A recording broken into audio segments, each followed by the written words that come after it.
My girlfriend told me, "We've decided you're not my type," in front of her entire friend group, so I said, "Thanks for the group decision, I didn't realize I was dating all of you," and left. What happened next showed me exactly what I'd escaped from.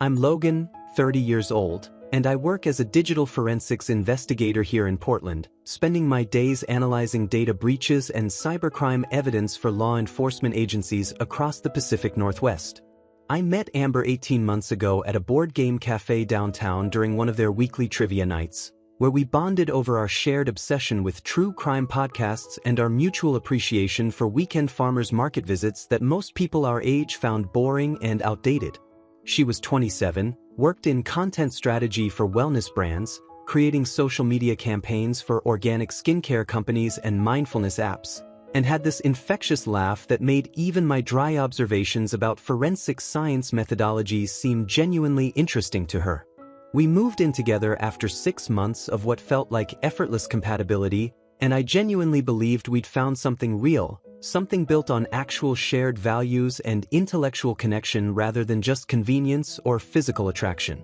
I should have paid closer attention to how often Amber consulted her tight-knit college sorority sisters before making even the most basic decisions about our relationship dynamics and future plans. These 5 women had maintained their group dynamic for years after graduation, meeting every Thursday evening for what they called Sister Circle, and treating every major life choice like a committee vote requiring unanimous approval before anyone could proceed. At first, I found their closeness charming and even admirable, the way they supported each other through career transitions, family drama, and romantic disappointments, but I gradually started noticing how Amber would defer to their collective opinions on everything from vacation destinations to whether I could join their monthly escape room challenges or weekend wine tasting events. When we planned our first romantic weekend trip together, Amber spent an entire evening on FaceTime with the group, describing every single detail of my proposal for a coastal cabin rental while they offered running commentary about my choice of location, budget allocation, and timing relative to her work schedule. I slowly realized they weren't just offering friendly advice or emotional support, they were actively rating my responses to their carefully designed social tests, discussing my compatibility score, like I was a job candidate being evaluated by a hiring committee with predetermined criteria. The dynamic became increasingly obvious during group gatherings, where I'd catch them exchanging meaningful glances and subtle nods whenever I expressed an opinion that didn't align with their predetermined expectations about what constituted appropriate boyfriend behavior. They had developed this sophisticated system of asking loaded questions specifically designed to reveal my true character, probing about whether I preferred staying in with documentaries or going out to trendy bars, how I felt about social media displays of affection, what my long-term financial goals looked like, and whether I supported Amber's career ambitions or expected traditional relationship roles. I started recognizing the deliberate pattern of their conversations, how they'd strategically steer discussions toward topics that would force me to reveal potential warning signs according to whatever relationship advice they'd absorbed from their favorite psychology podcasts and Instagram relationship influencers. What I didn't understand at the time was that this wasn't casual friendship input or well-meaning concern. It was a coordinated evaluation process specifically designed to determine whether I met their collective standards for what they considered an appropriate romantic partner for their precious Amber. Looking back, I can see how naive I was to think that dating one person meant building a relationship with just her, rather than navigating the complex social hierarchy of her chosen family who had apparently appointed themselves as relationship gatekeepers with veto power over her romantic future. The breaking point came during their monthly paint and sip gathering at Skylar's upscale apartment, where I discovered they'd been holding what they called an intervention, specifically designed to reach a collective verdict about my relationship worthiness. I arrived to pick up Amber after what I thought was just another casual girls' night, expecting to find them giggling over wine and comparing their amateur artistic efforts, but instead walked into what felt like a corporate boardroom meeting with myself as the unwitting subject under review.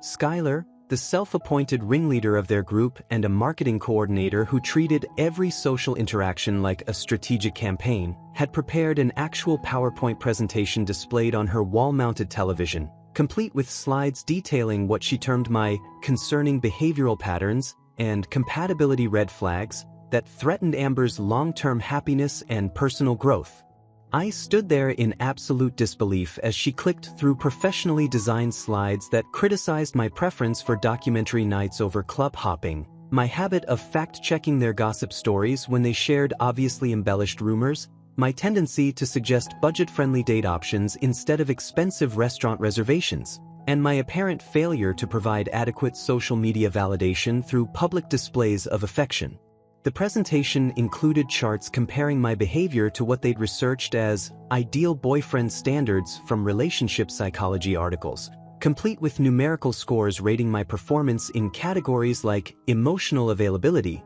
social compatibility, and long-term provider potential, as if I were a product being evaluated for market viability. Each friend had contributed their observations and concerns, creating a comprehensive case file that painted me as emotionally unavailable, socially awkward, financially inadequate, and fundamentally incompatible with their vision of what Amber deserved in a romantic partnership. When I finally found my voice and asked if anyone planned to include me in this discussion about my own relationship, the room fell silent except for the awkward shuffling of feet and the sound of wine glasses being set down on coasters. That's when Amber stood up from the couch where she'd been sitting with her hands folded like a defendant awaiting sentencing, looked directly at me with what I can only describe as rehearsed conviction, and delivered the line that ended everything between us in the most humiliating way possible. She gestured toward her friends as if they were a board of directors who'd reached a unanimous decision and announced that they had collectively determined I wasn't her type, so our relationship was officially over, effective immediately. The casual cruelty of that moment, the way she reduced 18 months of what I thought was genuine connection to a group decision made by people who barely knew me, hit me like a physical blow that left me momentarily speechless. I looked around the room at these 5 women who had apparently spent weeks analyzing my every text message, scrutinizing my social media activity,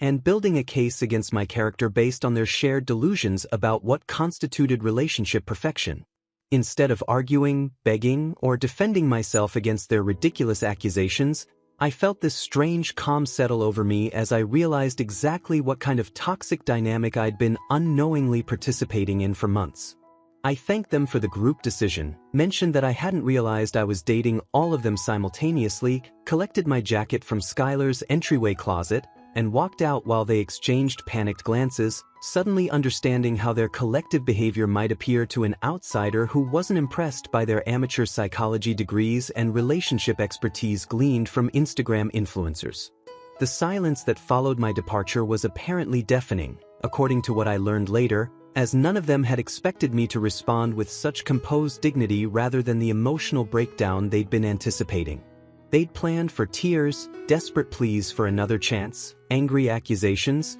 or frantic attempts to defend my character, but my calm acceptance of their verdict left them feeling strangely deflated and uncertain about whether they'd actually accomplished what they'd set out to achieve. Walking to my car, I felt something I hadn't experienced in months of navigating their psychological warfare, genuine relief that I no longer had to pretend their opinions mattered or modify my behavior to meet their impossible standards for what constituted acceptable boyfriend material. The entire situation had revealed something important about my relationship with Amber that I'd been reluctant to acknowledge. She'd chosen group validation over individual judgment, collective approval over personal connection, and superficial social harmony over authentic emotional intimacy.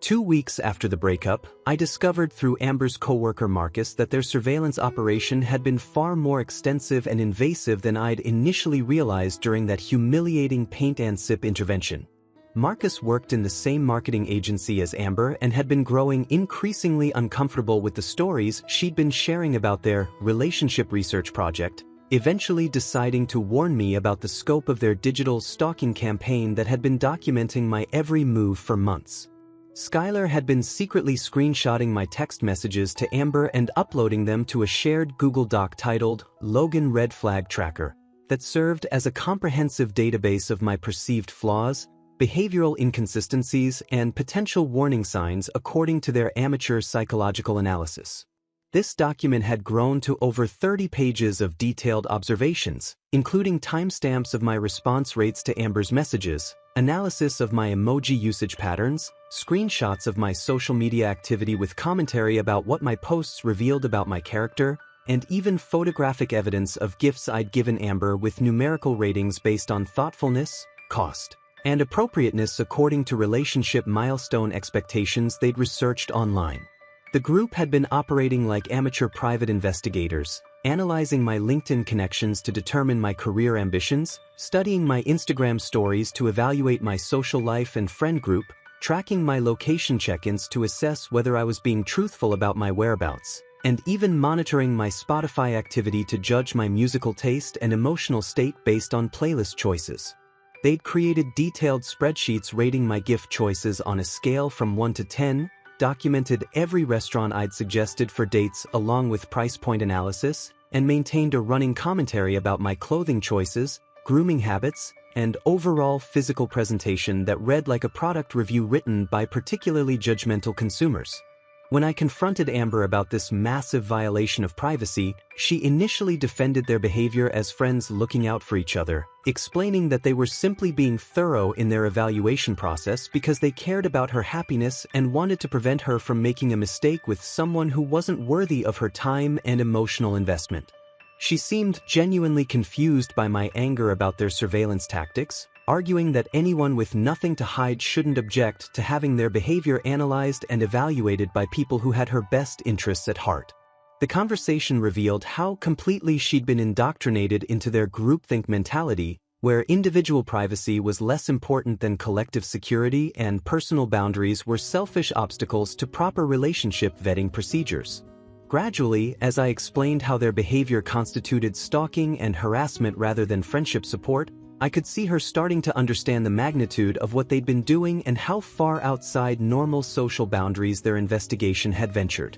The friend group had been operating like amateur relationship detectives for months, building a comprehensive case against my character while convincing Amber that their collective judgment was more reliable than her own feelings, instincts, and direct experience of our relationship dynamics. They'd systematically undermined her confidence in her ability to evaluate romantic partners independently, replacing her personal judgment with their group consensus and making her dependent on their approval for basic relationship decisions. What disturbed me most was discovering that they'd been preparing for this intervention since our third month together, collecting evidence and building their case long before any actual problems had emerged in our relationship, suggesting that their goal had never been protecting Amber but rather maintaining control over her romantic life and ensuring that no outside influence could challenge their position as her primary emotional support system. The manipulation had been so gradual and systematic that Amber hadn't recognized how her autonomy had been eroded over time,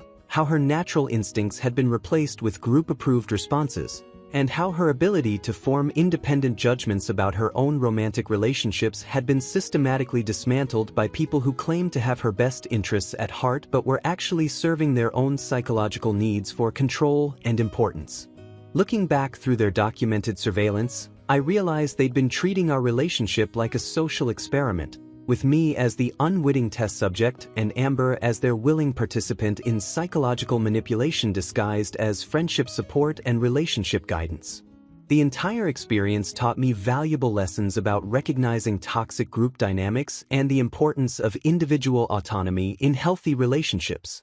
3 months after our breakup, Amber uncovered the disturbing truth about Skylar's psychological manipulation when she discovered a secret group chat called Operation Amber that revealed the extent of her friend's control complex and systematic interference in multiple relationships within their social circle. The discovery happened by accident when Amber borrowed Skylar's phone to take photos at a restaurant and noticed notifications from a chat thread that included her name, prompting her to investigate what appeared to be ongoing discussions about her personal life and romantic decisions. What she found was a detailed digital archive of Skylar's 3-year campaign to orchestrate breakups within their friend group, complete with strategic plans for psychological manipulation techniques she'd learned from online courses in persuasion psychology and emotional influence tactics. Skylar had been systematically eliminating anyone who might challenge her position as the group's unofficial leader and primary emotional support system, viewing romantic partners as threats to her carefully constructed social hierarchy that positioned her as the ultimate authority on relationship decisions and life choices.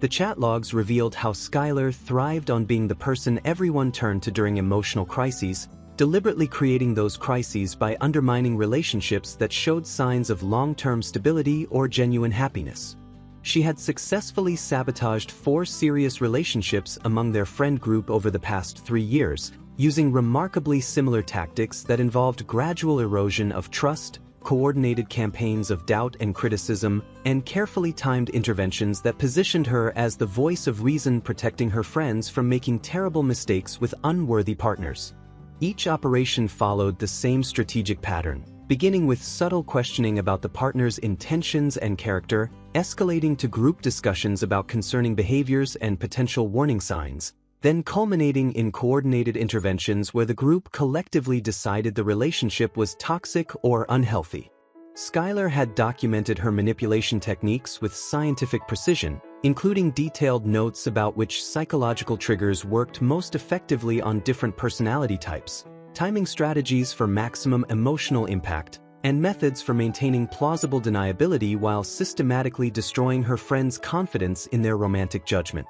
The most disturbing aspect was how she'd studied each friend's insecurities and vulnerabilities, creating personalized manipulation strategies designed to exploit their specific fears about abandonment, rejection, or making wrong life choices.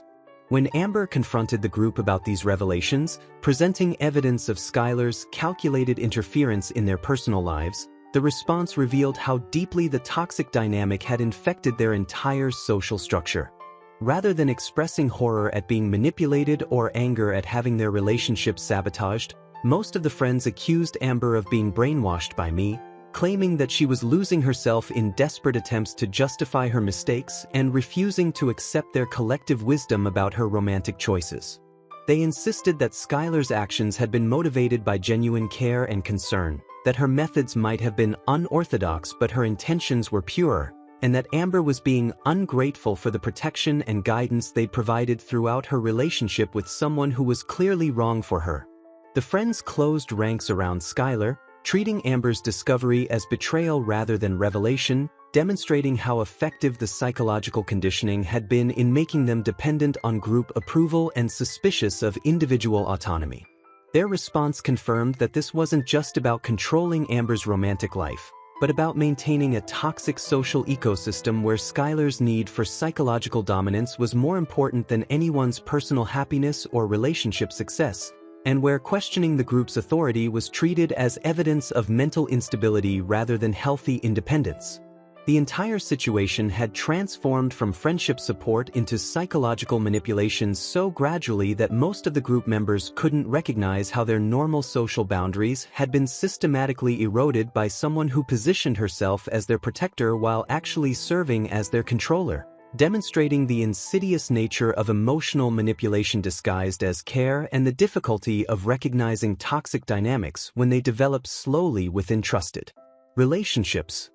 3 weeks after the breakup, Amber experienced her first taste of the suffocating control system she'd helped create when her former friends began micromanaging her rebound dating attempts with the same invasive scrutiny they'd applied to our relationship. She reached out to me through multiple platforms, sending increasingly desperate voice messages that detailed Skylar's manipulation tactics and expressed what seemed like genuine remorse for allowing groupthink to override her personal judgment and individual autonomy.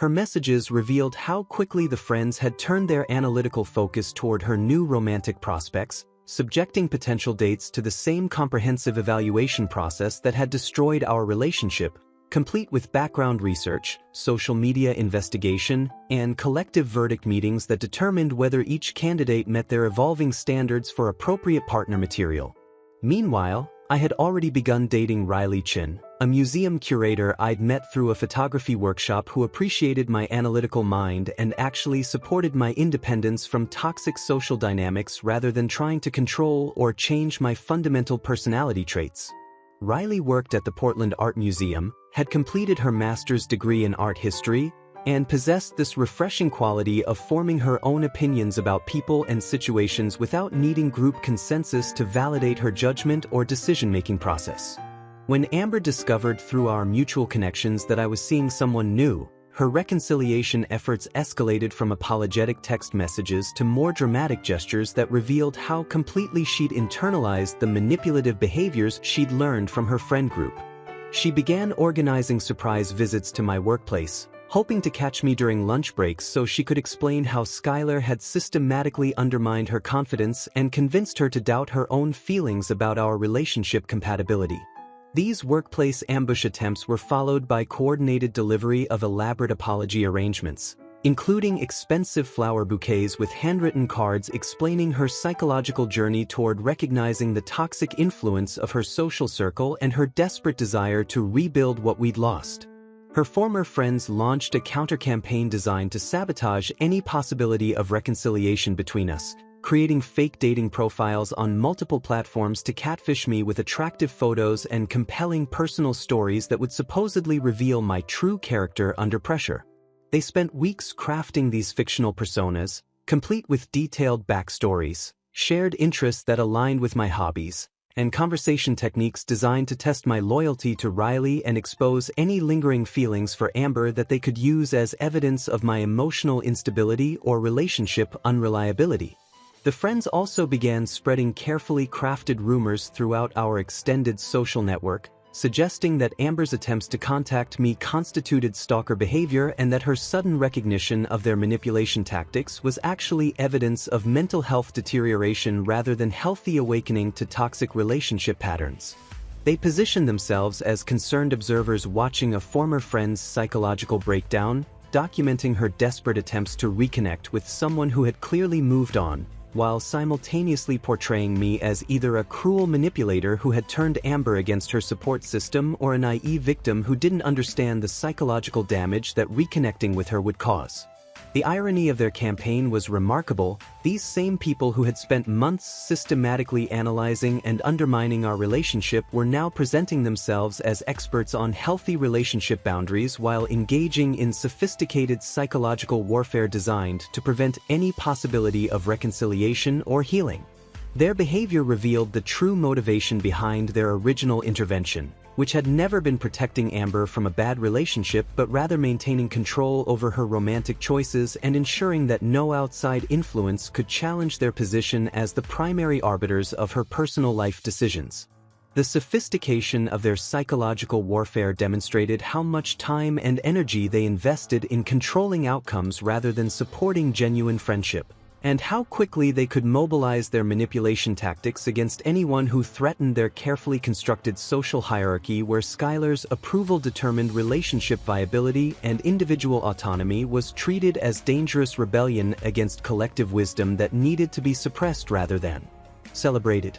Watching this coordinated campaign unfold from a safe distance, I felt grateful for the clarity that comes from recognizing toxic behavior patterns and the peace that accompanies choosing healthy relationships over dramatic social dynamics that drain energy and undermine personal growth. 8 months later, Amber encountered Riley and me at a contemporary art exhibition opening at the Portland Museum of Contemporary Art, the same venue where we used to spend Saturday afternoons discussing abstract interpretations and sharing our thoughts about emerging local artists. I was explaining the symbolism in a mixed-media installation to Riley when I noticed Amber approaching from across the gallery, her expression revealing a mixture of determination and desperation that suggested this meeting wasn't coincidental but rather a carefully planned confrontation designed to create maximum emotional impact. She had clearly been tracking our social media activity and public appearances, timing her arrival to coincide with our visit to a location that held significant emotional meaning from our previous relationship, demonstrating how her attempts to reconnect had evolved into sophisticated stalking behavior disguised as accidental encounters. When she reached us, Amber created an immediate spectacle by loudly declaring that Riley was just a rebound upgrade and that I was making a terrible mistake by choosing fake sophistication over the genuine connection we'd shared during our 18 months together. Her voice carried across the quiet gallery space, drawing uncomfortable stares from other visitors who had come to enjoy art rather than witness a public emotional breakdown orchestrated by someone who refused to accept that relationships sometimes end permanently. She directed her accusations specifically toward Riley, claiming that museum curators were pretentious intellectuals who used their education credentials to mask shallow personalities, while insisting that her own authentic emotional honesty represented true compatibility that I was too confused to recognize in my current state. Meanwhile, Skylar and her alliance had strategically attended the same exhibition opening, positioning themselves throughout the gallery with their phones ready to livestream Amber's emotional breakdown on Instagram stories while providing running commentary about her predicted mental decline and inability to move on from our relationship.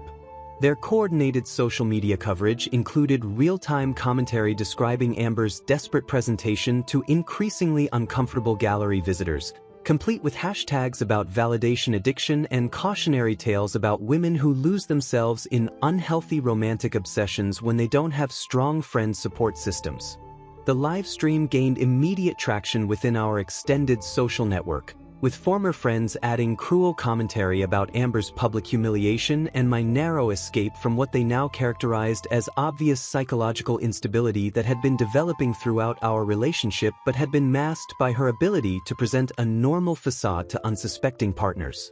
I maintained professional composure throughout the confrontation, briefly introducing Riley as my partner to confused onlookers who were trying to understand why this private relationship drama was unfolding in their peaceful cultural space. Then politely escorted Riley to another section of the gallery while Amber continued her increasingly frantic presentation to an audience that was slowly backing away from the emotional chaos.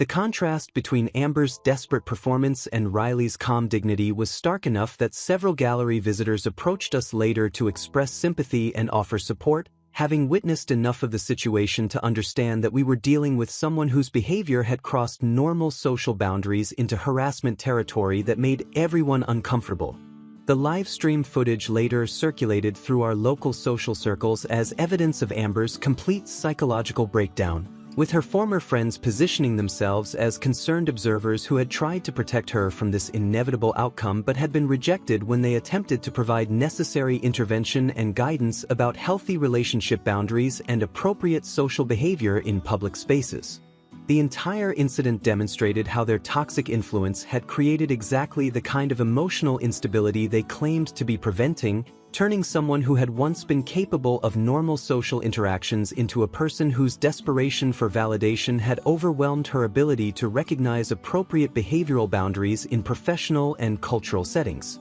What struck me most about the gallery confrontation was how completely Amber had internalized the manipulative tactics she'd learned from her friend group, using emotional manipulation, public pressure, and character assassination against Riley in exactly the same way they had systematically undermined our relationship through coordinated psychological warfare designed to create doubt and insecurity rather than promote healthy communication and mutual understanding.